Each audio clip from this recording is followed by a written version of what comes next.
AP ప్రభుత్వంతో ఉపాధ్యాయ ఐక్య వేదిక నేతలు జరిపిన చర్చలు విఫలమయ్యాయి. దీంతో తమ ఆందోళన కొనసాగిస్తామని సర్కార్కి ఇవాల్టి వరకు డెడ్లైన్ విధించారు టీచర్స్ ఐక్య వేదిక నేతలు.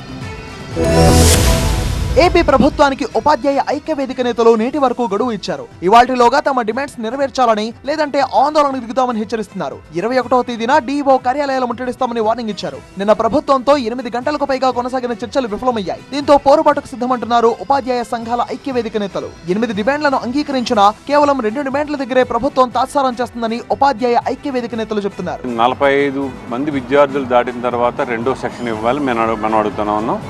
వారు 53 విద్యార్థులు దాటితేనే రెండో సెక్షన్ ఇస్తామని వారు అన్నారు. ఈ విషయం మీద కొంత ప్రతిష్టంభన ఏర్పడింది.